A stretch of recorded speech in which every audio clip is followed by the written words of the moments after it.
अस्सलामुअलैकुम व्यूवर्स, उम्मीद करती हूँ आप सब खैरियत से होंगे। मेरे प्यारे व्यूवर्स, आजकल एक बड़ी खबर जिला केच के बड़े शहर तुर्बत गर्ल्स कॉलेज के हवाले से गर्दिश कर रही है।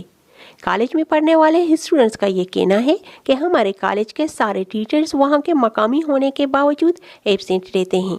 सुनने में आया है कि जब से कॉलेज में लोकल टीचर्स की भरमार होने शुरू हुई है, उस वक्त से कॉलेज का निज़ाम दरम बरम हो गया है।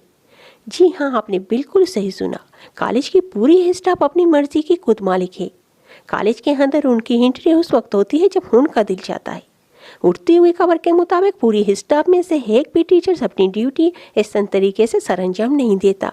जरे के मुताबिक तुर्बत गर्ल्स कॉलेज का बुरा हाल तब से है जब से वहाँ के मकामी टीचर्स की बढ़ती अमल में लाई गई है। स्टडी के मुताबिक अगर आज से 20 साल पहले की बात की जाए तो उस जमाने में सारे टीचर्स क्वेटा शहर के या फिर उसके गिरद नवा के इलाकों से होते, मगर उन सब के बावजूद कॉलेज का निज़ाम बहुत ही परफेक्ट होता। ये वीडियो बनाने के पीछे मकसद सिर्फ इतना है कि जितनी जल्दी हो सके इस मसले को हल किया जाए ताकि हमारे स्टूडेंट्स का मुस्तकबिल ताबनाक हो जाए। हमें महकमा एजुकेशन वालों से ज़्यादा उम्मीद नहीं है क्योंकि वो सब एक दूसरे से जुड़े हुए होते हैं। अगर इस मसले को कोई हल कर सकता है तो वो है हमारे मोहतरम वज़ीर आला बलूचिस्तान। गाइस, इस वीडियो को ज़्यादा से ज़्यादा शेयर कीजिए। शुक्रिया एंड शब बखैर।